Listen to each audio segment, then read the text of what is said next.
Bien, lo que no tengo acá es mi lápiz óptico, pero bueno, más o menos. Entonces, vamos más rápido. Me dijeron ustedes ya saben regresión y que estoy explicando demasiado. Así que voy a acelerar, entonces aprovechar este break para acelerar un poco.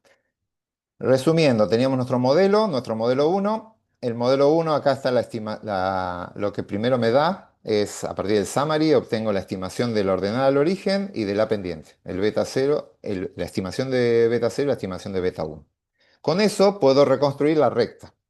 Al tener la ordenada al origen y la pendiente, reconstruyo la recta. Entonces, la recta predicha y sombreritos predicho va a estar dado por la ordenada al origen que estimé más la pendiente que estimé por la x. Ahí tengo la ecuación de la recta.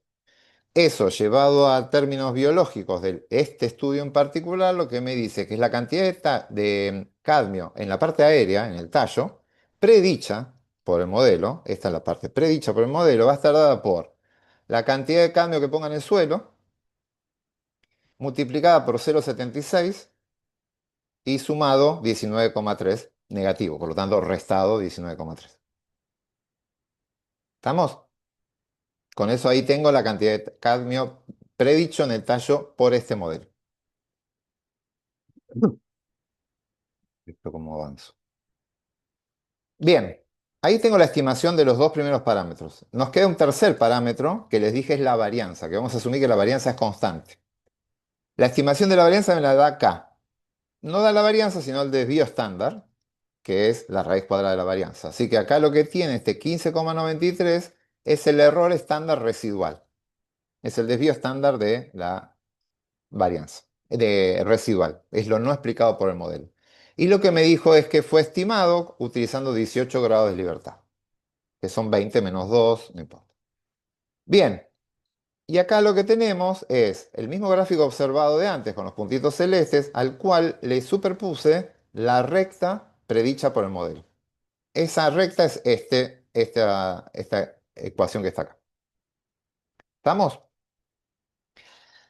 Bien, hasta ahí tenemos lo que es la estimación de los parámetros y la estimación de la recta. Ahora, hay que ver si esa recta da información valiosa o no. Primero, acá esto. Estos dos valores que están acá son estimaciones puntuales. Yo estimé el valor y está cerca de 19,03 negativo de la ordenada y de 0,76 de la pendiente. Pero eso es a partir de mi muestra, es un valor puntual. Si quiero tener información de qué le pasa al verdadero valor de beta cero y verdadero valor de beta uno, tengo que dar un rango de valores en el cual encontrar ese número, no una estimación puntual, sino una estimación por intervalos, es decir, un intervalo de confianza. Intervalo de confianza, acá tienen la forma de decirlo, pero es int, intervalo de confianza, para el modelo uno le piden. Está redondeado en 3 para no de muchos decimales, pero cuando le dicen eso, automáticamente le da los límites del intervalo de confianza, tanto para el intercepto como para la dosis. ¿Quién me dice qué significa estos dos números, 0,66 y 0,84? ¿Quién me interpreta estos dos valores? Rápidamente, porque me dijeron que ya saben regresión.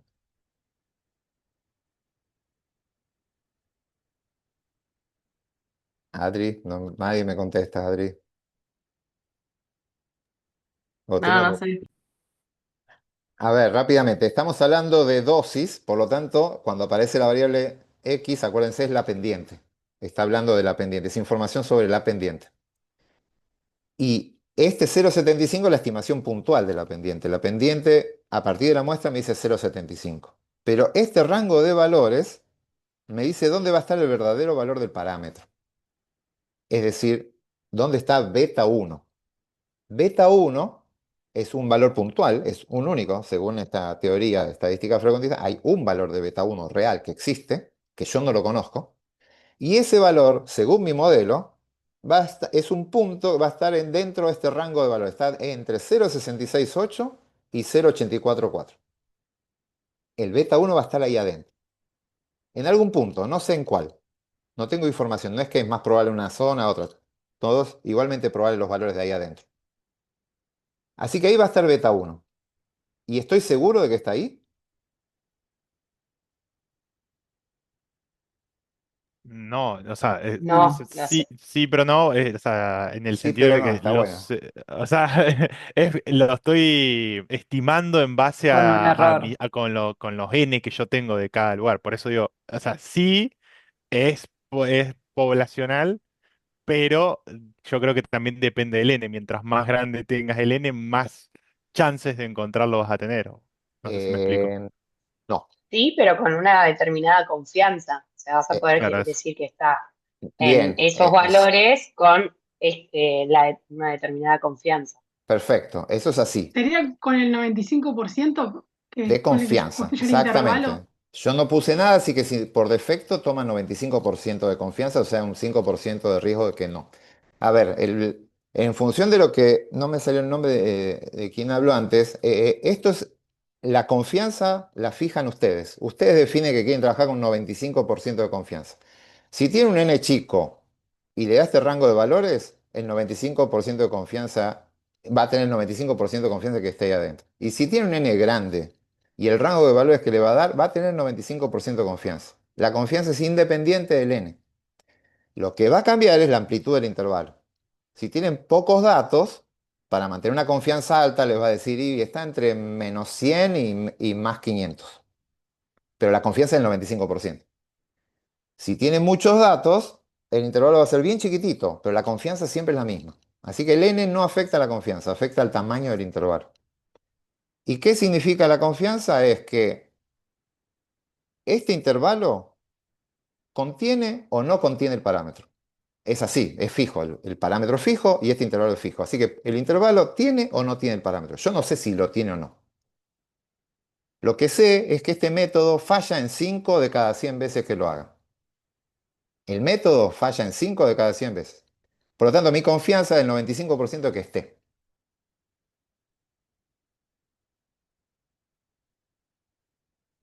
¿Sí? Esa es la forma correcta de decirlo. Y hablen de confianza y no de probabilidad.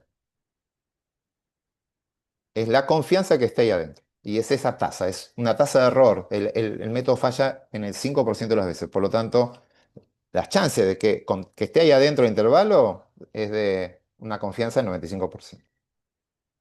Bien, ojo con eso porque a ustedes no les interesa el valor de 0,75. Eso es de una muestra. A ustedes lo que les interesa es este rango de valores que le habla del valor poblacional. Este es el dato real interesante de esto, ¿m? No el dato puntual de la muestra. Bien, supuestos del modelo. Para que todo esto que estamos diciendo sea válido, sea confiable, que estamos dando información extrapolable que sirva para otras muestras que no sean estas 40 macetitas, tenemos que cumplir ciertos supuestos. Vamos a empezar con unos supuestos básicos que son más de cómo se diseñó el experimento. Primero, tengo una X. La X, lo que sí se tiene que estar medida sin error. Si yo digo que voy a poner 60 miligramos de cadmio, eso no hay incertidumbre sobre ese valor, es 60. No es 60 más menos 10. ¿Sí? Y otra importante es que esto está fijado por el investigador. El investigador decide poner 60, 120, no es un muestreo aleatorio de cadmio. Eso es una regresión clásica. En la regresión clásica está pensada para un experimento, donde el investigador pone 60, 120, 180. Y no es una variable aleatoria que fui y medí cuánto cadmio había. Si yo voy y mido la cantidad de cadmio, o sea, en un estudio observacional, esa cantidad de cadmio tiene un error en la medición, porque hay un error de medición, que es comparable a la cantidad de cadmio que hay en el tallo, y los dos tendrían un nivel de error alto. ¿Se entiende? Entonces, ya todos los supuestos de este modelo se nos caen. Acá estamos asumiendo que la X no tiene error, entonces si hay un error, está todo dado por la Y. Y vamos a ver en un rato, los residuos se ponen en forma vertical. Este valor, ¿por qué no pasó por la recta? A ver, veamos un segundito esto, porque esto es entrar para que se entienda. Yo observé este valor celeste que está ahí. No cayó en la recta. ¿Por qué? Lo que voy a asumir es que yo le puse 120 y esa planta absorbió de más. Porque es una característica de esa planta que la hizo absorber de más. Por lo tanto, el residuo lo voy a poner vertical. esa planta recibió 120 y yo esperaba este número y observé más. Pero ¿por qué no lo hago horizontal y me corro así y veo el residuo de esta forma? O lo veo en diagonal, o lo veo de otra forma. Porque estoy asumiendo que el 120 es real. No hay ningún error en 120. Porque podía haber sido tranquilamente porque le puse más de 120. Entonces me dio más porque yo le puse 130 y el error está en este sentido. Y eso no es así. Este modelo no acepta eso. Este modelo va a asumir que ustedes le pusieron a todo 120 y si hay un error es una variación, es porque la planta absorbió de más, porque tiene una característica propia genética o el suelo o lo que sea. Entonces, los errores van a ser verticales. Bien, si eso no ocurre, si ustedes tienen un error en la estimación de la cantidad de cadmio en el suelo, tienen que asumir la que es despreciable, que ustedes son muy buenos midiendo la cantidad de cadmio en el suelo y están muy seguros de ese valor, o si tienen una variabilidad muy grande en la X, en la estimación de la X, tienen que pasarse lo que se llama modelo 2 de regresión, donde asume que hay variabilidad en X y variabilidad en Y. Y ya los residuos no son todos verticales. Y cambia. No lo vemos, pero ojo con eso, porque nadie lo tiene en cuenta y es un error bastante grave cuando uno no lo contempla. Por lo menos asumirlo y saber que eso puede haber una posible fuente de ruido ahí. Así que primer supuesto, Eduardo, sí. una consulta. Y para hacer el modelo 2, ¿qué modificación, o sea, qué argumento habría que poner en R a lo que ya No, es veníamos otra viendo? librería que solo hace modelos 2, no son muy comunes, hay algunas, tenés que buscarlas, nosotros no lo vemos, pero ese asume, pone a X en función de Y y después pone a Y en función de X. Entonces, primero asume que todo el error está en la X, después asume que todos los errores están en la Y y después entre esos dos genera un error real y te cambia la estimación de las pendientes. Y se las modifica. Bien. Claro, pues yo estaba pensando en los estudios morfométricos de alometría, se usa, es observacional la X y la Y, y se usan las regresiones normales con los dos ejes como logaritmo.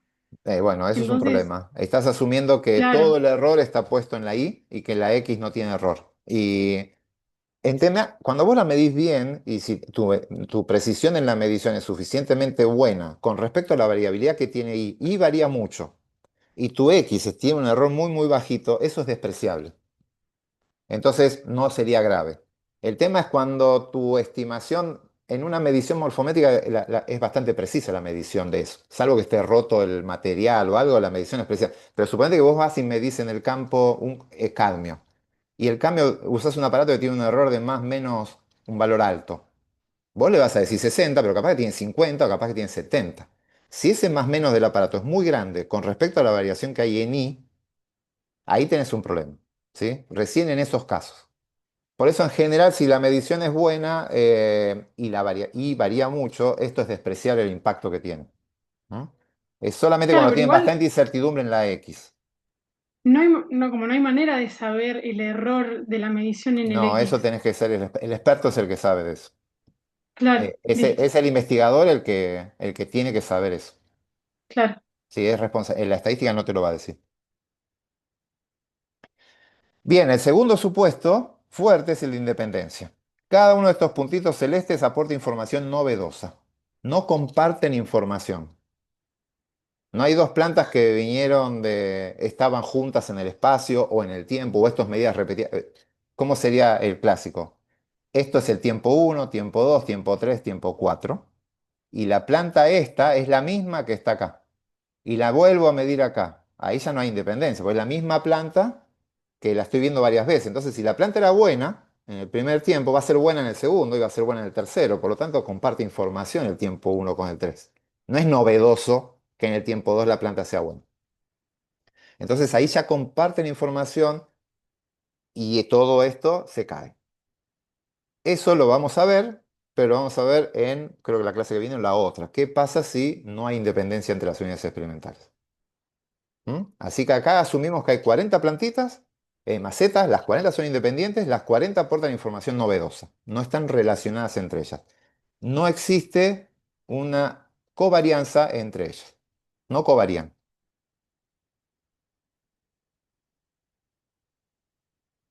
Supuesto de diseño. Ustedes lo tienen que asegurar con el diseño como lo hicieron esto. No hay estadística que lo ponga a prueba esto. ¿Mm?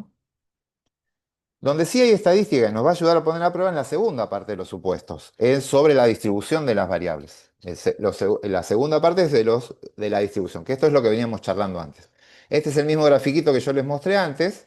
Acá tengo la X, acá tengo una Y, ahí está la recta, ahí está la ordenada al origen de la población, ahí está la pendiente, beta 1, por un cambio en unidad de X, ¿cuánto cambia la Y?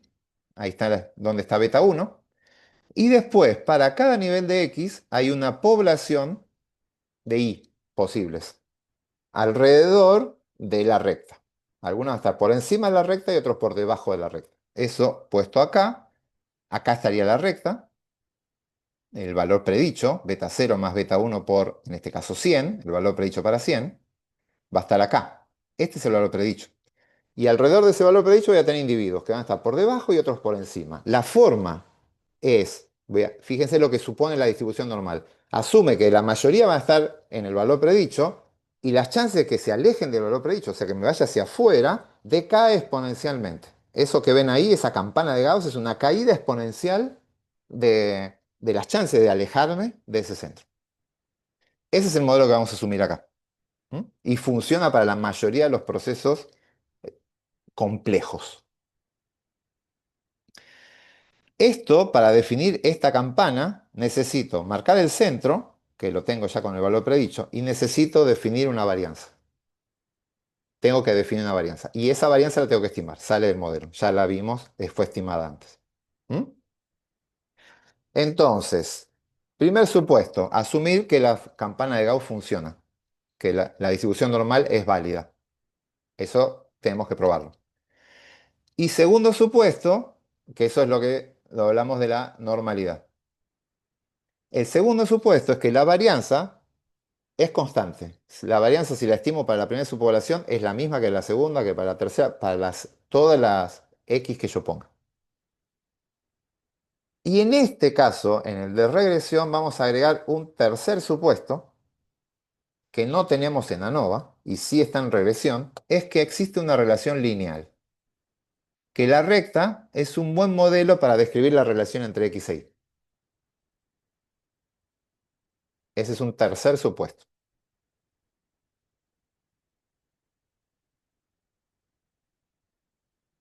Así que tenemos que ver las tres cosas en regresión. La linealidad, la normalidad de los residuos, vamos a trabajar con la normalidad de los épsilon, vamos a juntar a todos los residuos, trabajamos con la normalidad de los épsilon y la varianza constante. Bien, bueno, acá hay una aclaración. Ustedes pueden estimar beta 0 y beta 1 aunque no se cumplan los supuestos. Ustedes pueden estimar la ordenada al origen y la pendiente aunque no se cumplan los supuestos. Lo que no pueden hacer es inferencia. No pueden calcular intervalos de confianza, hacer pruebas de hipótesis y demás. Ahí es donde se nos arruinan. La inferencia es lo que se arruina si no tienen los supuestos bien. Vamos a probar los supuestos de homogeneidad de varianzas y de linealidad. ¿Cómo lo vamos a hacer? Con el gráfico de residuos versus predichos. Este es un gráfico clásico que lo vamos a usar para todos los modelos, tanto para los modelos de regresión simple como para modelos generalizados. Vamos a hacer unas variaciones sobre esto, pero es un gráfico ultra informativo. Esto asumo que ya lo vieron alguna vez en sus vidas, pero lo repasamos rápido. Acá vamos a poner todos los valores predichos por el modelo. Acá si el modelo predice valores chicos, van a caer los valores por acá y acá van a estar cuando el modelo predice valores grandes. Es la recta. Y lo que quiero ver es cuánto varían los residuos, es cuánto se aleja los individuos de la recta. Por ejemplo, este individuo que está acá la recta predijo un valor chico de ese individuo, tiene una predicción baja, está a la izquierda de los predichos, pero tiene un residuo muy alto, de más 2, está 2 unidades por encima de la media. ¿Sí? Lo que quiero ver yo acá con estos gráficos es que los residuos, es decir, la variabilidad, tiene que ser independiente de los predichos. Cuando el modelo predice valores chicos, tiene que haber ruido. Y cuando predice valores grandes, tiene que haber el mismo ruido. Yo quiero ver puntos aleatorios dentro de este gráfico, que no haya ningún patrón. Si no hay patrón, lo que digo es que el ruido del sistema, la variabilidad del sistema es independiente del valor predicho. Por lo tanto, cuando el modelo predice valores chicos, la varianza es intermedia. Cuando predice valores intermedios, la varianza es intermedia. Cuando predice valores grandes, la varianza es intermedia quiere decir que el sistema es homocedástico. La varianza no cambia. Entonces, primer medida me sirve para detectar eso. Si yo vengo en mismo rango de variación, ven en este gráfico que es una mancha de puntos aleatoria, veo la misma variación tanto para las predicciones bajas como para las predicciones altas. Eso me dice que el sistema es homocedástico.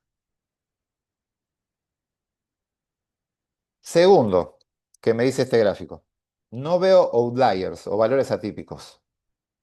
Este gráfico me los muestra muy rápido. Vería todos los puntitos en una franja y un valor atípico muy lejos. Acá no veo ninguno atípico. Así que este gráfico es útil para detectar valores atípicos que acá no están.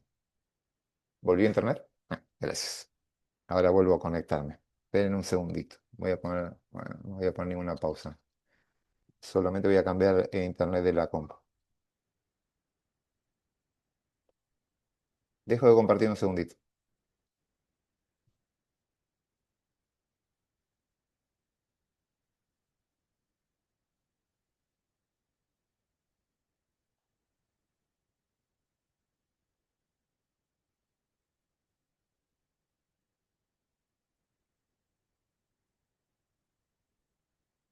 Perdón, tengo una consulta. Sí, Puede ser que, porque ahí los ejes decían predichos en el eje X, pero me sí. parece que era simplemente el número de observación, ¿no? ¿Puede ser? No, no, acá es un gráfico, un ejemplo random. No está en la escala de la variable. Acá debería decir el valor predicho, vuelvo al gráfico, el observado, ¿dónde quedó? Acá. Acá los valores predichos son los valores de la recta. Acá el valor predicho este es, no sé, Perdón, 40, 40 y algo. En este, ¿están viendo ahí lo que estoy mostrando? listo. No, Debería ir entre 40 y 200. Los valores predichos se deberían mover en este rango de valores. Entonces, ese gráfico, si fuera el de esto, ahora les muestro el de este. Este gráfico debería moverse entre 40 y 200, que son los valores ok. predichos por el modelo. Son valores de I predichos. Entonces, no veo ningún patrón en cuanto a la varianza. La varianza parece ser más o menos homogénea. No veo outliers. Y el otro punto que no veo es un patrón donde yo vea variaciones en la linealidad. Si el modelo no fuese lineal, vamos a mostrarle cuando no ocurre, que es lo que viene ahora. Ahora les cuento qué son estos residuos. Un segundito. Acá. Yo tengo esta nube de puntos que me describe una relación entre X e Y. Le tiro una recta a esa relación y me da así. Y uno no lo ve tan mal. ¿No? Uno dice, acá, si miran sin la recta, una recta debería andar bien. Cuando le tiro la recta, empiezo a ver que acá fíjense que los valores están por encima de la recta, acá están por debajo y acá están por encima. Si grafico los residuos versus predichos, me queda bien claro que hay un patrón, que cuando las predicciones son bajas, los residuos están todos por encima del cero, o sea, están por encima de la recta. Cuando los valores son intermedios, están todos por debajo. Y cuando los valores son altos, están todos por encima. Esto me está diciendo, ojo, el modelo lineal no parece ser el mejor. Acá hay una panza, una curva en la relación que la recta no está contemplando.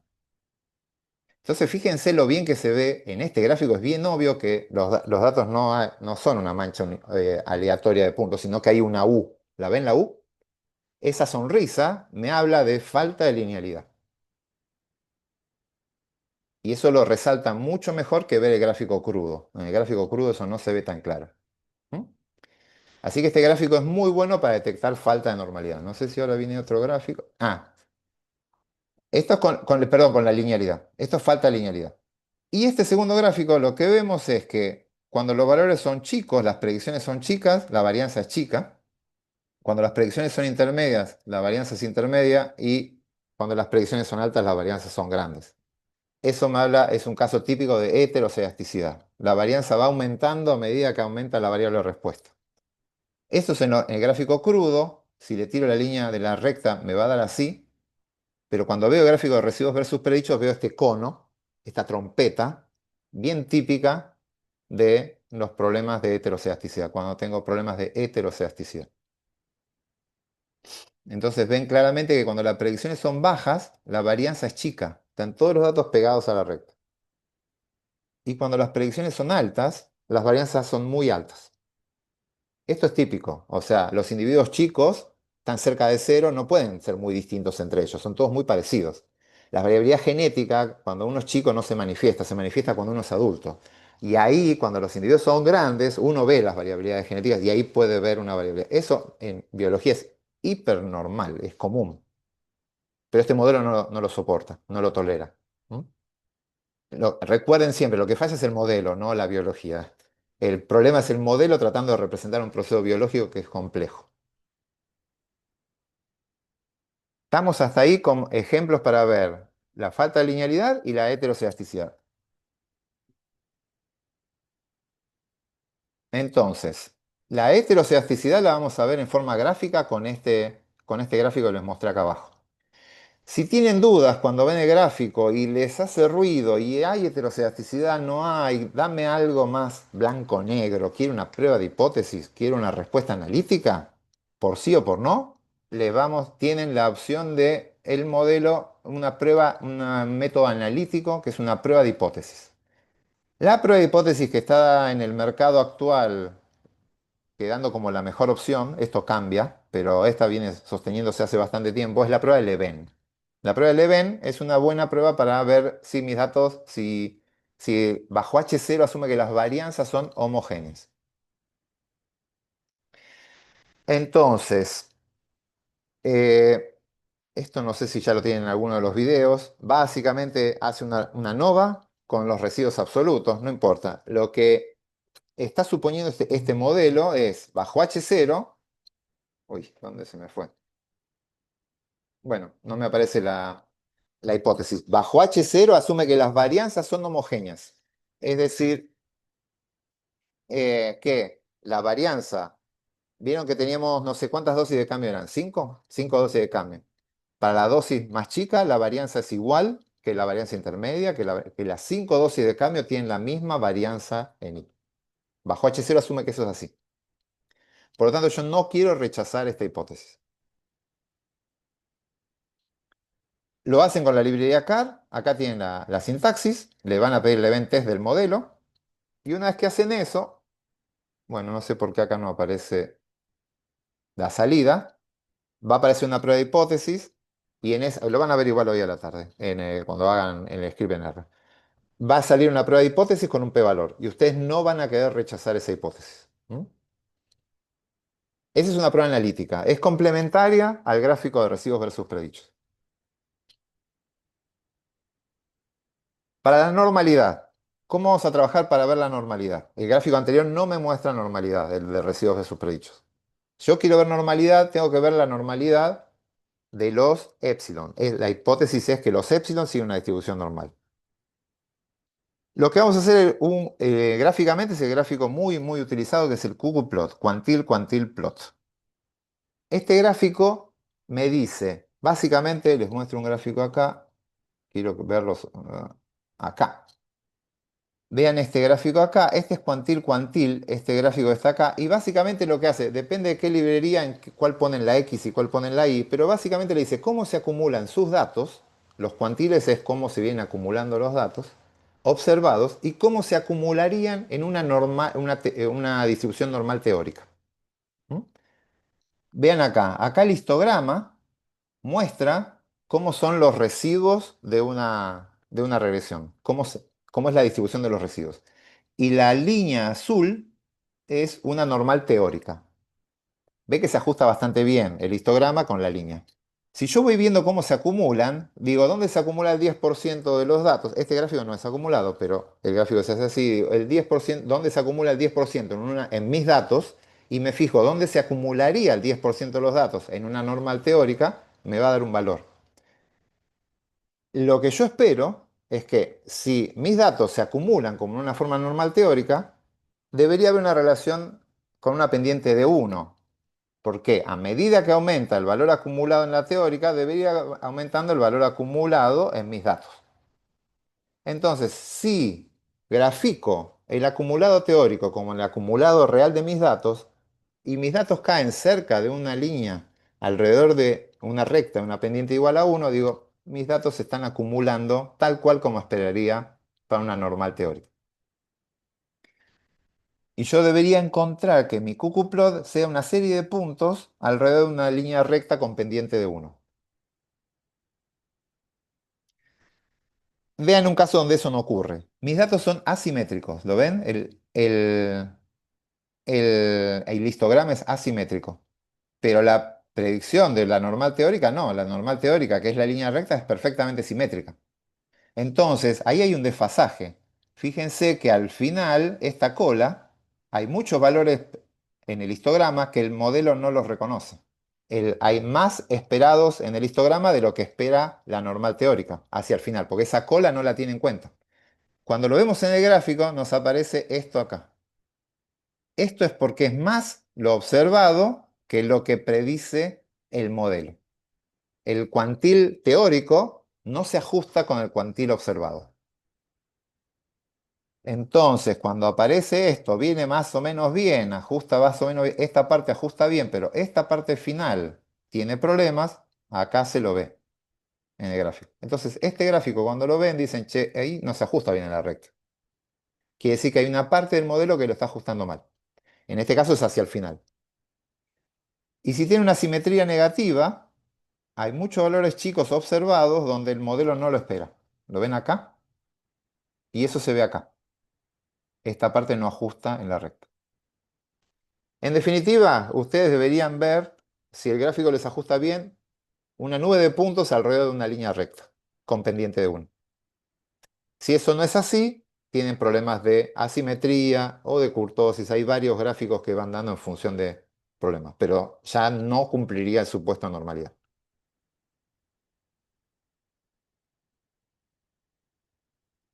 Si tienen dudas de este gráfico, porque dicen, che, ahí se me levantó un poquito y se ponen talibanes con esto, dicen, che, ahí no aparece, y tienen dudas porque no vieron mucho de estos gráficos todavía para darse cuenta cuándo falle, cuándo no, de vuelta les ofrecemos la opción para débiles, que es la opción de ver una prueba de hipótesis.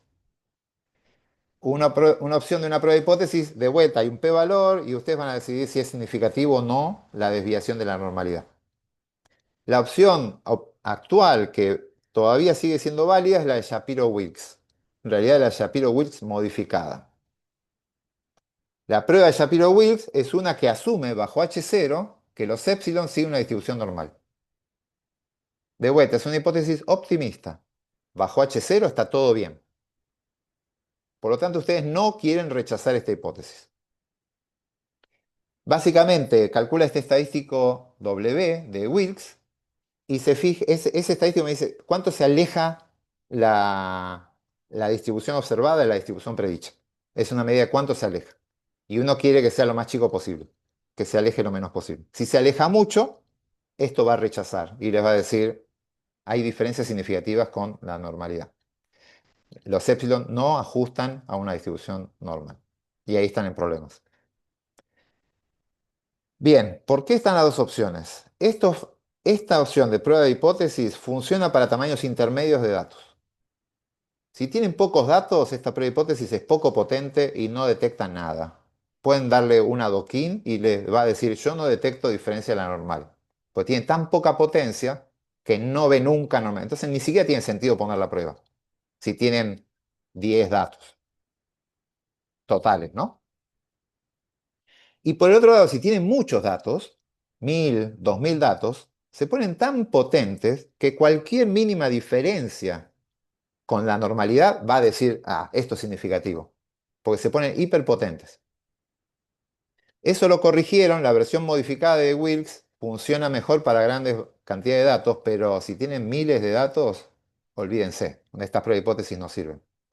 En cambio, el modelo gráfico funciona siempre. El modelo gráfico con muchos, muchos datos es mejor. Miren el gráfico, ahí lo van a ver. Además, los patrones son bien claros cuando tienen muchos datos. Bien, ¿qué más? Outliers. O sea, ya vimos heteroscedasticidad, vimos normalidad. Vamos a charlar un poco de los outliers. Los outliers en una regresión son muy, muy importantes. Puede pasar que distorsionen las pendientes A ver, la presencia, sí. No, no, perdón, lo de Eulalie viene dentro de un ratito. No me quiero adelantar ahora porque ahora va a venir un par de gráficos. Acá es un resumen de los supuestos.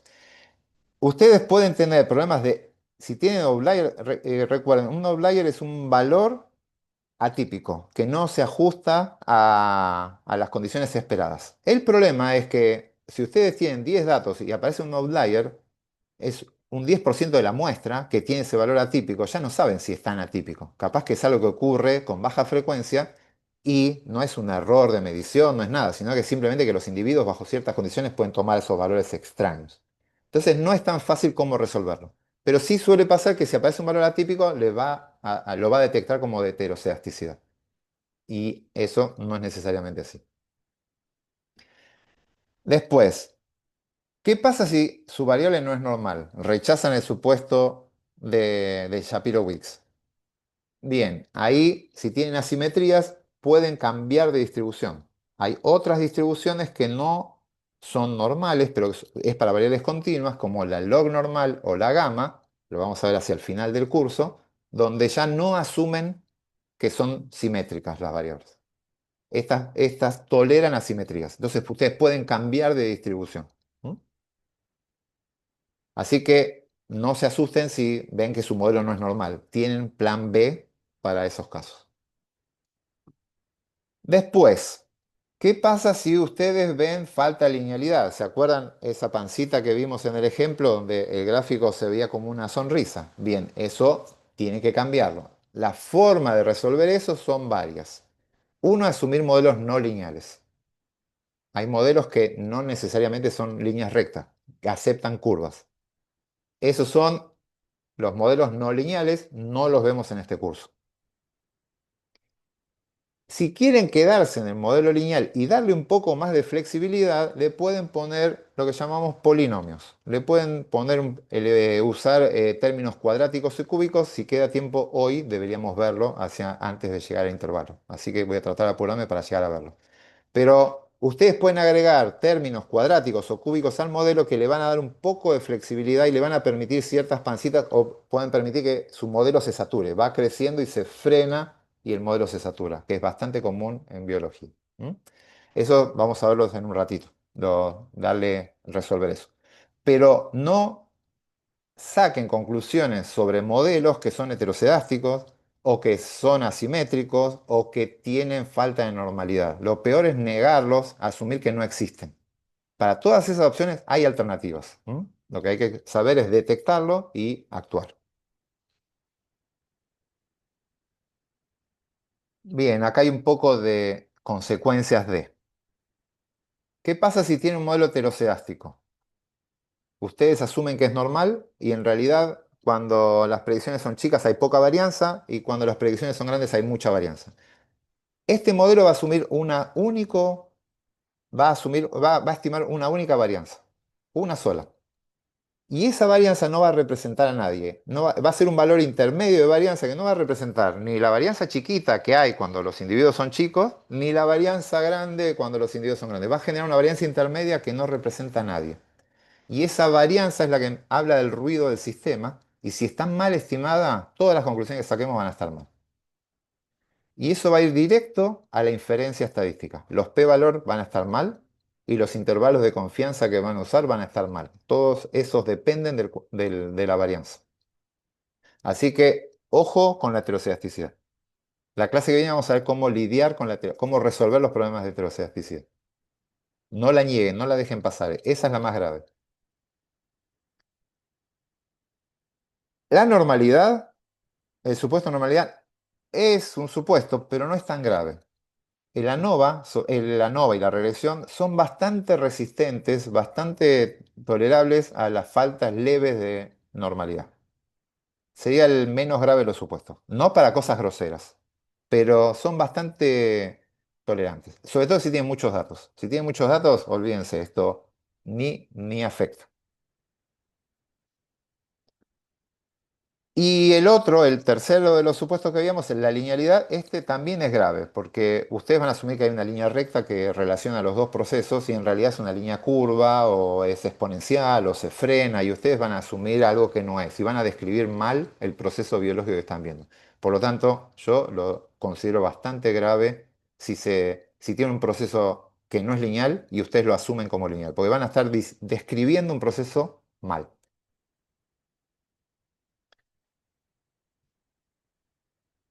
Bien. ¿Qué hacemos si tenemos estos problemas? Si aparecen estos problemas, ¿cuáles son las alternativas? Si tienen problema de heterocedasticidad, vamos a aplicar modelos que lidian con la heterocedasticidad. Vamos a modelar varianzas. Eso lo vamos a ver en la clase que viene. Si tienen distribuciones asimétricas, cambian a distribución normal y se van a los modelos generalizados. Lo vamos a ver el jueves. No, perdón, en 4 clases, la clase 4. Vamos a cambiar de distribución, no vamos a asumir normal. Tienen la opción. Em, si no quieren cambiar a los modelos generalizados, las asimetrías se pueden resolver aplicando transformaciones. Creo que Ana habló de aplicar logaritmo a las medidas morfométricas. Suelen aplicarse esas transformaciones logarítmicas porque la variable en sí a veces no es normal porque es asimétrica. Las medidas morfométricas tienen una cota inferior, ¿no? Puede haber individuos de menos de tal tamaño, pero la cota superior es mucho más libre. Puede haber individuos muy grandes, entonces suelen ser asimétricas. Y en vez de trabajar con modelos generalizados, para quedarse en el mundo de los modelos lineales, suelen transformar los datos y la transformación logarítmica es un clásico. Nosotros no lo recomendamos porque, salvo que entiendan muy claramente el logaritmo del largo de cóndilo basal y eso sea una medida muy fácil, es medio rara la transformación. Entonces es medio difícil de explicársela a alguien que no sabe de matemática. Entonces es mucho mejor a veces trabajar con la variable de origen. Entonces, nosotros recomendamos pasarnos a modelos lineales generalizados. Pero si están en un rubro donde se usa y mucho las transformaciones logarítmicas, bueno, pueden seguir con eso. Ya lo vamos a ver más adelante. Em, Esto de regresión ponderada lo vamos a ver más adelante, es cómo modelar la distribución, la heterocedasticidad. Y después hay unos métodos que se llaman métodos robustos, métodos de estimación robustas, que no asumen distribuciones como estamos asumiendo nosotros y hacen otros métodos. No los vamos a ver, pero son otros métodos que se utilizan cuando tienen problemas de heterocedasticidad o de asimetría. Sépanlo, existen los métodos robustos, son estimaciones robustas, pero queda por fuera de nuestras herramientas que vamos a ver acá. Sole da un curso de eso, después cuando la vean y le interesa. Bueno, basta de cháchara, veamos los resultados de este modelo. Estos son los resultados del modelo. Acá está el gráfico de residuos versus predichos. Ven que acá sí los predichos van entre 40 y pico y 200. Estos son los valores predichos por el modelo. Y acá están los residuos. Estos residuos están estandarizados, es decir, lo que hice fue la diferencia observada de una planta está, no sé, tiene 10 miligramos por encima, la dividí por la varianza general del modelo. Entonces, si por el desvío estándar, perdón, este individuo a mí me dice que está no sé cuánto está, 1,7 por encima de la media, ven que es positivo 1,7. Quiere decir que está en 1,7 desvíos estándar por encima de la media. No tiene unidades, no está en microgramos, sino que en desvíos estándar. Ese está 1,7 desvíos estándar por encima de la media. Y este individuo que está acá está en menos 1,6, vamos a suponer, está 1,6 desvíos estándar por debajo de la media. Y los que recuerden la clase de su curso inicial de la normal, el 95% de los datos deberían estar en más o menos 2 desvíos estándar. Por lo tanto, en este gráfico ustedes deberían tener todos sus datos entre más o menos 2, al menos el 95% de sus datos. Entonces eso es una referencia que se independiza de las unidades, se independiza de todo, es un buen método para usar los residuos estandarizados. Entonces, todos mis datos están entre más o menos 2, así que estoy bien. Las varianzas más o menos parece constante. Veo valores altos y bajos por todos lados. No parece haber problema de heterocedasticidad. Tampoco veo ninguna sonrisa clara, ninguna cara triste. No veo U's o valores raros. ¿Ven? Es una nube de puntos aleatoria esa que está ahí. Toda esa información la estoy sacando mirando el primer gráfico. Profe, Pero, perdón. sí, Una pregunta antes que siga. Si se pasa, usted mencionaba que los límites se ponían en más menos 2. Si sí. se pasa del más menos 2, estaríamos Es un diciendo que puede ser amarillo. un outlier, podríamos decir, Sí. sospechar que... Bien, Entre más menos 2 deberes tener el 95% de los datos. Entre más menos 3 el 99% de los datos. ok, Entonces, perfecto. entre 2 y 3 se los pinta de amarillo. Más de 3 y menos de menos 3 ya es un rojo. Ese es un outlier, seguro. Más menos 3 ya se lo considero outlier. Entre 2 y 3 es un amarillo. No es súper, podés tener alguno. Un 5% de tus datos puede caer ahí. No es tan grave. Es tolerable. Pero más menos 3 es el límite donde ya uno dice basta. Veamos qué le pasa a ese sujeto. Perfecto, gracias. Y esto sirve para todas las variables, con cualquier distribución, con cualquier unidad. Esto es genial. Es un número bien, bien definido. Bien, eso con respecto a la homogeneidad de varianzas y la linealidad. La normalidad la veo en el ggplot. Acá tengo ggplot. Y acá me dice que acá están los cuantiles normales. Acá es como se acumularían los datos en una normal teórica. Y acá es como se acumularon mis residuos. Por lo tanto, yo esperaría que todos los datos estén alrededor de esa línea azul que está ahí. Y ven, los puntos van aleatoriamente, a veces por arriba, a veces por abajo. Y lo bueno de este método, que esto está hecho con la librería CAR, lo van a ver en TP, que les da la banda, es una banda de predicción donde les dice, por la cantidad de datos que tienen, más o menos deberían caer dentro de esa línea azul. Si están dentro de esa banda azul, está todo bien. Si se van afuera, ya está todo mal. Y acá tienen la prueba de homogeneidad de varianzas de Leven y tiene el p-valor. Recuerden, bajo H0 está todo bien, así que no rechazamos la hipótesis. La prueba de Leven está todo bien. Así que estos datos del libro andan fenómeno. ¿Sí? Mañana vamos a ver qué pasa cuando esto no se cumpla. Acá está la prueba de Shapiro. La prueba de Shapiro también asume que está todo bien bajo H0, por lo tanto yo no la quiero rechazar. Y en ambos casos el p-valor es mucho mayor del 5%, de 0,05. Por lo tanto no rechazo ni esta ni esta. Me quedan media hora, ¿es? Me queda 12:30 cortábamos, ¿no? Bien. Eh, Vamos a hablar. un, Sí. disculpa, una cosita, un comentario general que ya lo dijiste, pero para reforzar, recuerden que nunca van a poder afirmar se cumplen Ah, los está bien. supuestos, ¿sí?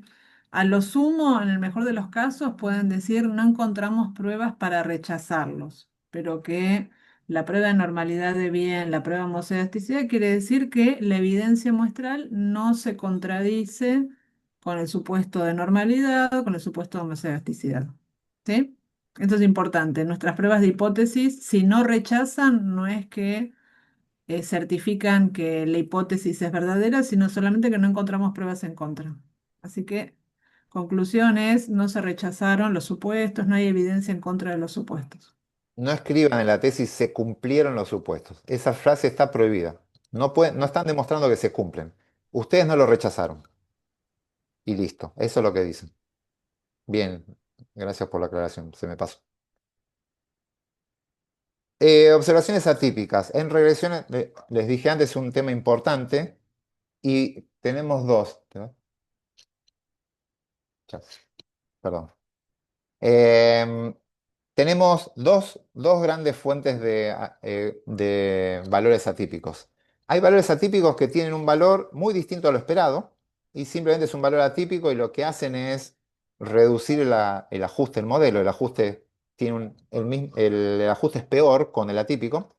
Y hay otras que se llaman datos influyentes. Es que su presencia altera y mucho la pendiente que obtenemos en el modelo.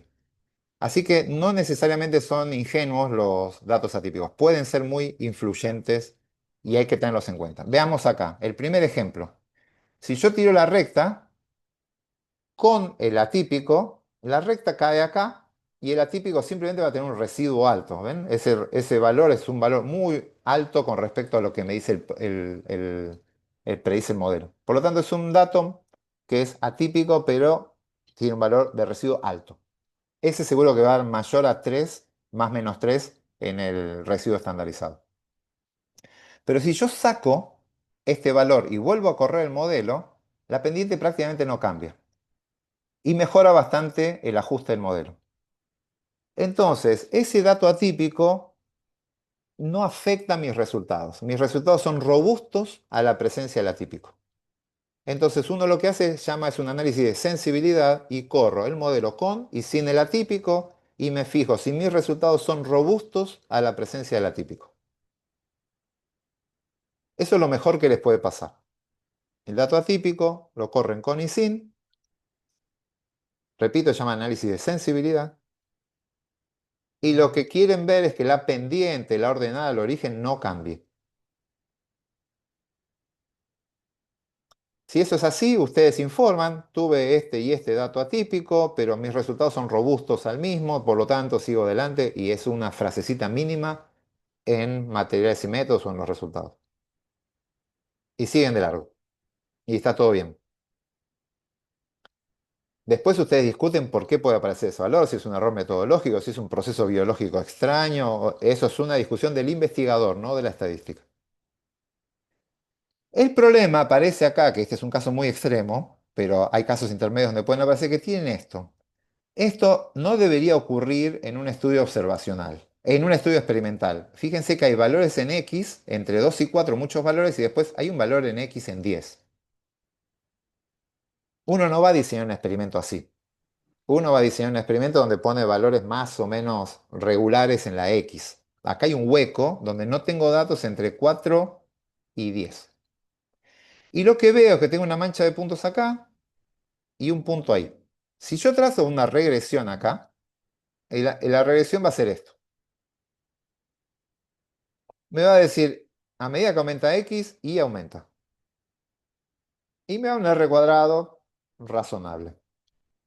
Pero si saco ese dato, me dice, a medida que aumenta R, Y baja. La relación es inversa. La pendiente cambia de algo positivo a algo negativo. Tengo que ver la significancia, los intervalos de confianza, lo que sea.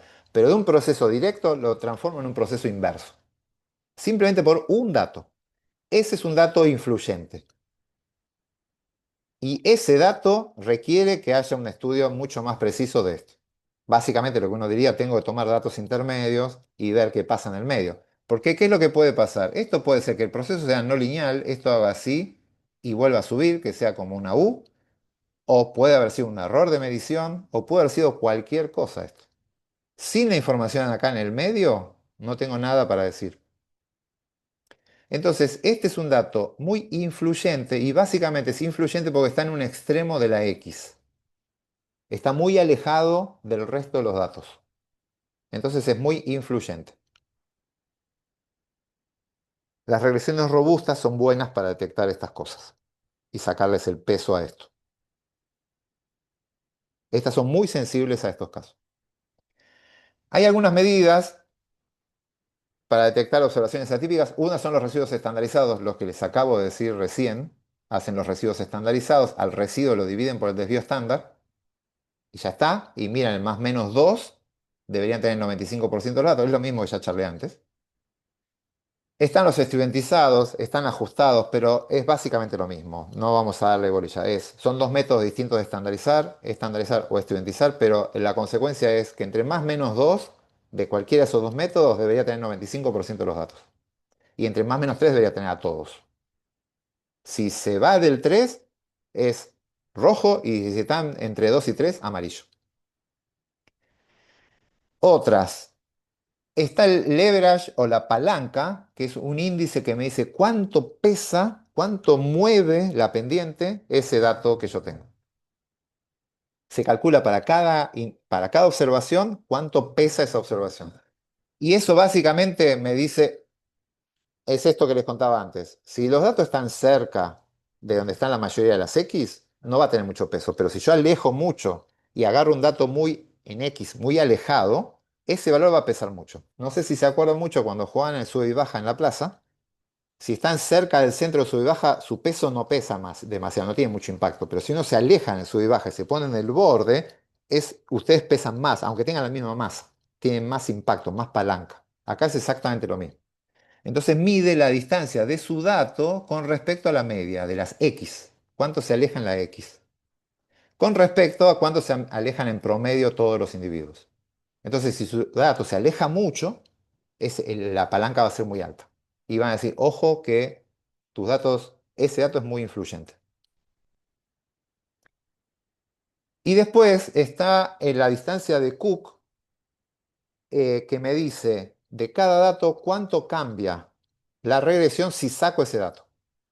Hacen la regresión con el dato y sin el dato. Entonces me dice cuánto cambia las estimaciones por sacar ese dato. Entonces de vuelta es otra medida de cuánto depende mi modelo de ese dato. Si hay datos influyentes. ¿Mm? Son todas medidas diagnósticos para las regresiones. De vuelta, deberían ser menores que 1, la distancia de Cook. ¿Mm? Mayor que 1 ya es un problema. Entonces, esto los vamos a ver más adelante, datos censurados o truncados, pero lo comento medio rápido, después lo miran lo vamos a ver con más detalle. Pero ven, este es un gráfico de residuos versus predichos. Ven que acá no hay una nube de puntos aleatoria, sino que hay una línea recta acá. Esa línea recta que aparece ahí quiere decir que ustedes tienen datos truncados, que ustedes asumen, la distribución normal asume que los valores van a ir de menos infinito a más infinito, y están teniendo una cota biológica. Hay un límite a partir del cual los individuos no pueden superarlo. Y esto es típico con los conteos. Si ustedes tienen conteos, número de hojas por planta, como comentaron antes, y lo asumen normal, no pueden tener hojas negativas, porque el mínimo número de hojas va a ser cero. Y eso, cuando lo vean en estos gráficos, aparece así, con una línea muy, muy, muy marcada, y esto lo genera que haya una cota biológica. Y eso lo normal no las tolera. Mm. La distribución normal no tolera estar cerca de una cota biológica, tanto para los mínimos como para los máximos. Así que ahí hay que cambiar de distribución. Por eso lo vamos a ver más adelante. Y acá están las salidas con el gráfico de residuos versus predichos, el mismo que vimos antes. El Cuckoo-Plot, mismo que vimos antes sin la banda, pero acá lo que queríamos mostrar es que acá están las distancias de Cook calculadas. Y fíjense que el valor más grande es la observación 3, pero tiene un valor de 0,3, menor a 0,3. Y hasta 1 estamos bien. ¿Sí? No hay ningún dato influyente. El más influyente es si saco el 3 y vuelvo a calcular, y la verdad que no cambia nada. Así que es otra técnica de diagnóstico. Y ojo que he visto casos donde tiene una regresión con 50 datos y toda la regresión depende de un solo valor. Porque ese valor es el que movió todo. Entonces uno cree que los 50 datos me están mostrando una relación y en realidad es uno o dos datos que están generando toda la relación. Y en regresión es muy susceptible a eso. Bien, entonces, una vez que los supuestos están chequeados y no los rechazamos, recuerden, no es que los cumplimos, no se rechazaron, recién ahí podemos venir al summary y mirar las pruebas de hipótesis que hay. Y acá tenemos la prueba de hipótesis. La que nos interesa a nosotros es si la pendiente, que acá, ¿se acuerdan? La pendiente es cuánto cadmio se agrega en la planta por cada miligramo de cadmio que pongo en el suelo. Era 0,75. Esta es la estimación puntual. Este es el error de la estimación, el error estándar 0,04. Y esto es una prueba de hipótesis que está acá. Este es un p-valor y un estadístico. Y la hipótesis que está diciendo es que este estimador es cero. Perdón, que el parámetro es cero. La hipótesis ahí es que no tengo acá para dibujar, pero la hipótesis que está poniendo a prueba esa prueba es que el beta 1 es igual a cero. Bajo H0, beta 1 es igual a cero. ¿Mm? Claro, podés usar el lapicito del Zoom, fíjate Sí, a la pero con el izquierda. mouse escribo horrible. Pero bueno, con la No, manito. pero eso tiene un texto. Entonces, ¿El de Zoom? sí. Bueno, después a la tarde. Eh, entonces, básicamente ahí la hipótesis es esa y uno quiere, acá, ¿qué estamos diciendo? Ahí lo escribió Adri, gracias Pérez. Esa es la hipótesis y con este p-valor, fíjese que es 5,8 por 10 a la menos 13, hay 13 ceros hasta el primer 5, es claramente menor al 5%, la rechazamos y ahí decimos que hay un efecto significativo del cadmio que se pone en el suelo sobre la cantidad que se acumula en la planta. ¿Mm? Bien, quiero pasar esto porque esto es regresión, ya no son supuestos, recién ahí los pueden ver y quiero ir qué pasa cuando no se cumple el otro supuesto. ¿Esto de los intervalos los dejo, Adri, o quieres que los revise rápidamente? Bueno, rápida. Sí, sí, una Este ya lo mención. vimos, perdón, este ya vimos, este es el intervalo de confianza para la pendiente, el intervalo de confianza que está. Que sea significativo es que es distinto de cero, pero no me dice cuánto vale. ¿Sí? Entonces, eso no es muy informativo. Uno quiere mostrar los asteriscos, pero lo que importa es la magnitud. ¿Cuánto se acumula? Bien, el valor observado fue 0,75, pero el parámetro, el verdadero beta 1, es un valor que está entre 0,67 y 0,84. Ese es el valor que interesa. ¿Seguro? No, con una confianza del 95%. Esto es lo que deberían informar en las tesis o en los papers. Obviamente es distinto de cero y el valor es un valor que está entre 0,67 y 0,84, el beta 1, con una confianza del 95%. Y eso es totalmente interpretable para un investigador. Puedo hacer un comentario. Acuérdense lo que hablamos al principio de los efectos, ¿no? Que acá nos interesa no solamente ver si hay un efecto significativo, sino la magnitud del efecto. Entonces, en una regresión, beta 1 es la medida del efecto. Ahora, si esto fuera un estudio observacional y estamos viendo cuánto aumenta la productividad de un pastizal en función de las precipitaciones, también tendríamos una estimación de beta 1. Y también en el contexto de esta clase diríamos es la magnitud de efecto, pero como les remarcó Gerardo, acuérdense que cuando haga la discusión biológica no voy a decir que es el efecto de las precipitaciones sobre la Productividad. productividad, que formalmente no es en términos biológicos un efecto porque no es un experimento, sino que es un estudio observacional. ¿Sí? Ustedes ven una asociación que cuando llueve más aumenta la productividad, pero no saben si cambió el suelo, si cambia los herbívoros, si cambian un montón de otras cosas junto con la lluvia. ¿Mm? Y como medida de esa magnitud de asociación, damos el intervalo de confianza para beta 1, pero sin mencionar que es el efecto. ¿Sí? Y el otro comentario es que acuérdense que las pendientes tienen unidades, no son números abstractos, no es un porcentaje. Entonces esto va a ser entre 0,67 y 0,84. Esto era el aumento Microgramos por kilo de suelo. de cadmio absorbido por unidad de la X.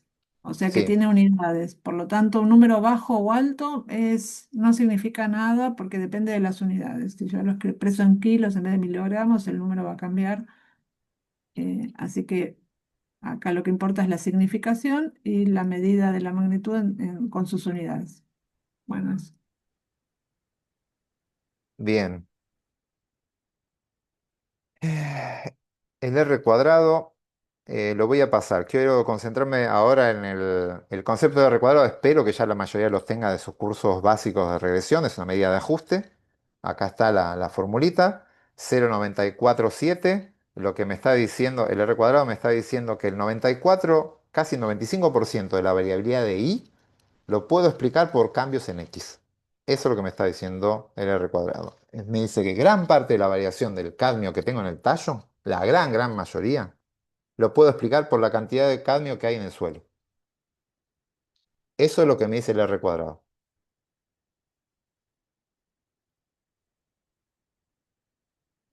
Bien, yo voy a saltear esta parte porque esto es lo que vemos en los cursos y quiero concentrarme en esta segunda parte acá, que eso no se lo suele ver en los cursos introductorios de estadística. Terminamos el caso de cadmio en el tallo y vamos a mirar rápidamente qué pasa en la raíz. ¿Qué pasa con la acumulación de cadmio en la raíz? Así que es la misma base de datos, pero en vez de mirar el tallo, ahora voy a mirar la raíz. la acumulación. Por lo tanto, tengo las mismas dosis que puse y vamos a ver qué les pasa a las plantas. Cuando miramos en la raíz, el gráfico observado, hago la regresión. Uy, ahora me quedó el beta 1 de Adri que está ahí. Después si lo podés borrar. Em, Vemos este gráfico. Acá está la dosis, la cantidad acumulada en la raíz. Esta es la regresión. Si lo miran así, por arriba dicen, está bastante bien. Pero hay algo sistemático. Acá están todos los datos por arriba de la recta. Acá hay muchos datos por debajo de la recta. Y acá hay muchos datos por encima de la recta. ¿Lo ven? No se ve tanto porque es tan fuerte el efecto de I que eso queda medio diluido. Pero cuando hacemos el gráfico de residuos versus predichos, donde queda todo horizontal, empieza a verse esto. Esta línea es una tendencia, ¿sí? Que se le agrega un suavizado que se agrega. Pero si miran los datos, todos los residuos son positivos. Acá todos los residuos son positivos y acá hay residuos negativos. ¿No? ¿Lo ven? Ven que no es un gráfico homogéneo, donde están todos distribuidos. Hay una panza, una U. Esto es un ejemplo de falta de linealidad. El modelo lineal no es el que mejor describe al proceso biológico que estoy analizando.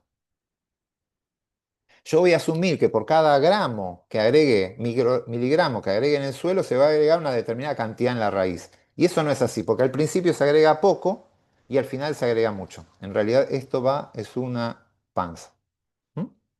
No es constante lo que se va agregando. Entonces, este gráfico ya me lo muestra. ¿Mm? ¿Ven que no hay datos acá? De vuelta es la falta de datos lo que llama la atención. No hay datos acá, no hay datos acá arriba y no hay datos acá abajo. ¿Mm? Entonces, hay que cambiar el método. El método lineal no funciona. Alternativa para expertos, pasar a modelos no lineales o a modelos suavizados que se llaman GAM, modelos aditivos generalizados. Pero no entra en este curso, ya es una estadística 3 a nivel alto. Pero bueno, si alguien es canchero, googlee y vea si puede trabajar con GAMs, modelos aditivos generalizados. Si se quiere quedar en el mundo modelo de estos lineales, tenemos la opción de ser un polinomio, que es una opción bastante simple, no es compleja. Y básicamente lo que tenemos acá, este es un polinomio, lo que no sé si se acuerdan, tenemos la ordenada del origen, que es beta 0 multiplicada por x a la 0, o sea 1. Beta 1 por x a la 1, o sea x. Beta 2 por x al cuadrado, beta 3 por x al cubo, beta p por x a la p. La cantidad de potencias que le quiera poner a esto. Más un epsilon. Pero si ven acá, hay una sola variable predictora, hay una sola x. ¿Sí? La x sigue siendo una, pero puse muchos términos. Puse la x al cuadrado, la x al cubo, la x a la cuarta, la x a lo que yo quiera. ¿Sí? Es la misma x que la elevo y la vuelvo a poner como variable. La gran ventaja de los polinomios es que los polinomios permiten puntos de inflexión en la relación. Si yo corto esto acá, tacho todo esto, tengo la recta, ¿lo ven? Acá está la recta. Es un polinomio de grado 1, donde no hay punto de inflexión. El crecimiento es constante. Si yo le agrego un término cuadrático, esto se genera una curva, donde hay un punto de inflexión. Esto puede subir y se frena. O puede subir rápido, perdón, puede subir lento y subir más rápido después. Hay un cambio dependiente. Si le pongo un término cúbico, puedo tener dos cambios. Puedo subir, bajar y volver a subir. Y si voy sumando más grados al polinomio, le permito que haga cosas más locas y más arrugadas. Así que la cantidad de coeficientes que yo ponga acá me va a permitir más y más variabilidad en las curvas. ¿Qué es lo que pasa? Que si yo pongo muchos polinomios, muchos términos al polinomio, voy a generar lo que se llama un sobreajuste.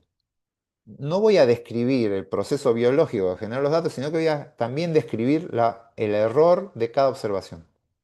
El modelo va a tratar de pasar por todas las observaciones y va a explicar tanto el proceso subyacente como el error de los datos. Y no queremos que eso pase. Nosotros queremos describir el proceso subyacente, el proceso generador de esos datos, y no el error aleatorio que depende de la muestra. Si yo le pongo muchos términos, esto se pone tan flexible que empieza a describir lo otro. Entonces, ¿qué es lo que vamos a hacer? Vean acá. Acá le puse el mismo modelo que estaba antes, beta 0 más beta 1 por la dosis, pero le sumé beta 2 por la dosis al cuadrado. ¿Sí? Le agregué un término más al modelo. Estoy hablando en términos de esperanza, por eso no está el épsilon acá. Si fuera la i, estaría el épsilon al final. ¿Sí? Recuerden las dos formas. Y esto tenemos dos formas de escribirlo. Lo voy a llamar modelo 3 y es un lineal model donde pongo el cadmio en la raíz en función de la dosis, como estaba antes, más la dosis al cuadrado. ¿Sí? Genero una nueva columna que se llama dosis al cuadrado, la elevo al cuadrado y la sumo, como si fuera otra variable. Y si quieren al cubo, agregan una variable dosis al cubo y la suman al modelo. Esa es la forma básica de hacerlo.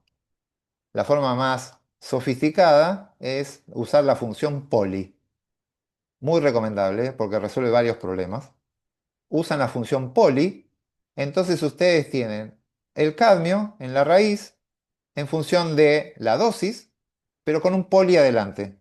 Y ustedes con este numerito le dicen el nivel del factor. Este es un cuadrático, le van a agregar un término cuadrático. Si ahí le ponen un 3, le hace un cúbico. Si ahí le hacen un 4, y va elevando la potencia.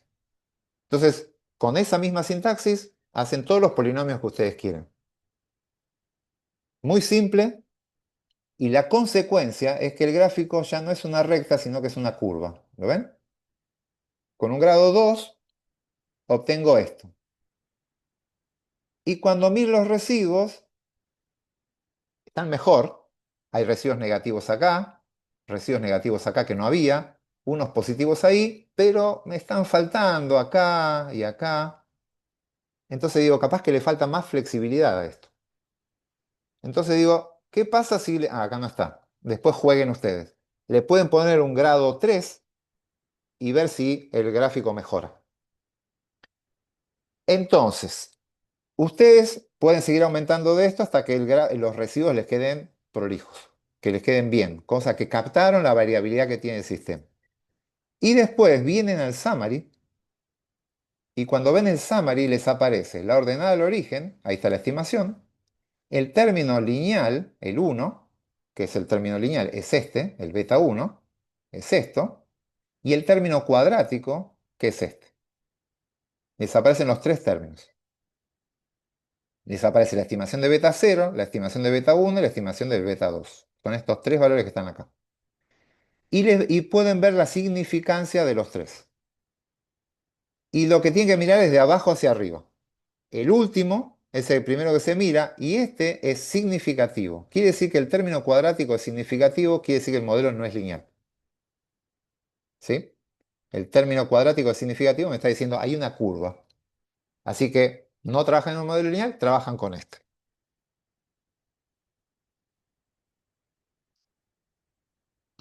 Lo que quedaría en este análisis es, bueno, voy a probar con un grado 3. Corro modelo 4, ahí le ponen un 3 y lo vuelven a correr.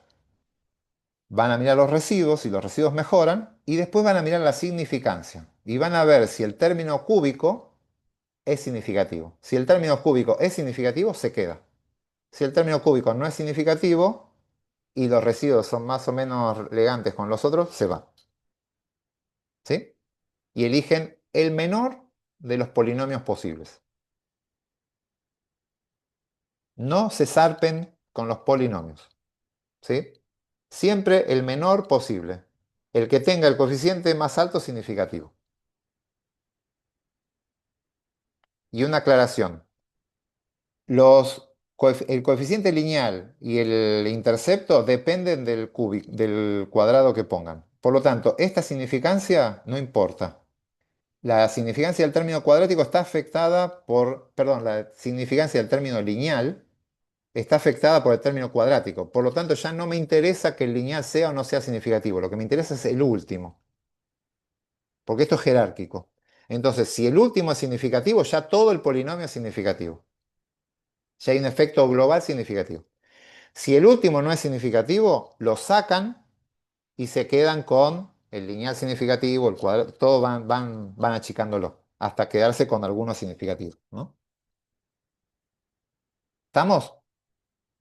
Gerardo, una consulta. ¿Y acá el beta 2 cómo se interpreta? O sea, El- ¿cómo ujú. reportaríamos la magnitud del efecto? No, es medio difícil, es uno de los grandes problemas de trabajar con modelos no lineales. No hay una magnitud de efecto. Ustedes lo que dicen, hay una relación que no es lineal y que se va incrementando, como esto es positivo, el efecto va aumentando más a medida que aumenta la dosis. Si esto fuese cero, esto sería una recta. Por cada unidad que sube X, suben tantas unidades Y eso es constante. Y esto es lo que al ser positivo, lo que me está diciendo que cada vez es mayor el efecto. Pero esa magnitud es muy difícil en un polinomio. No hay una pendiente. Eso es la gran pérdida en los modelos no lineales. En el modelo no lineal, la magnitud de efecto es la pendiente. Y hay una sola pendiente. En un modelo no lineal, este, este es lineal en los parámetros, pero es como que ya se pierde una verdadera magnitud. Ya depende en dónde estás en la X, el efecto es distinto. O sea, se pone más bien descriptivo Y entonces. se hace exactamente, se dice que es descriptivo, empieza aumentando y ese aumento cada vez es mayor. Y nada, vos lo describís. Pero si tenés que dar una magnitud de efecto, ahí te conviene linearizar la relación. Aplicarle un logaritmo, algo que te dé una pendiente única para todo. Sí, ese es el punto negativo de los modelos no lineales, la magnitud de efecto. Igual esa descripción se enriquece con un gráfico, o sea, básicamente lo que vas a mostrar ahí es una representación gráfica como la que está. Y podés hacer predicciones. Vos podés hacer predicciones para valores intermedios, podés hacer predicciones para todos los valores, acá como cualquier otro modelo lineal. Las predicciones son todas válidas, así que, y podés hacer intervalos de confianza. Tenés todas las mismas herramientas porque es un modelo lineal, donde tuviste que poner un polinomio para corregir la pendiente no constante. Perfecto, gracias. Bibliografía, Quinn and Keogh's es uno de los libros, ya tiene unos años, hay una versión nueva del Quinn and Keogh's que es un modelo donde tiene un compendio estadístico muy importante para biólogos. Es diseño experimental y análisis de datos para biólogos. Por lo tanto, todos los ejemplos son biológicos, está pensado para que el lector no sea un matemático, está más enfocado en la interpretación que en la demostración. Así que es un libro, está circulando por ahí, así que se puede buscar y creo que hay una versión nueva, esta ya es del 2002, pero es un Sí, lindo pero la libro de base como nueva primera lectura. ¿Eh? no se consigue todavía. El Hay nuevo, una nueva, pero sí. sí, todavía no está en los sitios. No, no estoy grabando, ¿no? Uy, sí. Bueno, dejo de grabar y les recomiendo. ¿Alguna duda, consulta de esto? Voy a... En la diapo de la primera parte de la clase, al final me la salté, hay una de bibliografía, que es una bibliografía muy general. Son 3 libros muy genéricos, pero que están piolas con este mismo enfoque, escritos en general por biólogos, para biólogos, con mucho de interpretación, con scripts. Así que uno es el Queen. El Queen no usa software, pero sí tiene muchas salidas y es muy lindo el abordaje conceptual. Es Después este. tienen de Sur, sí, acá está mencionado el capítulo específico para esta unidad, pero Sí, el el libro en 5.3. general. El otro es Sur y Lleno, son 2 autores, también hacen cosas muy lindas, hay un montón de libros que nosotros usamos. Y el tercero es un Faraway, que ese es más técnico, pero tiene todo lo de R, así que ayuda con eso. Sur tienen R y la verdad que están muy, muy bien enfocados, sobre todo para las líneas generalizadas. Y tiene los GAM, tiene todos los que son los modelos aditivos generalizados. Los libros están partidos, muchos de los libros en lineales y los aditivos que son estos.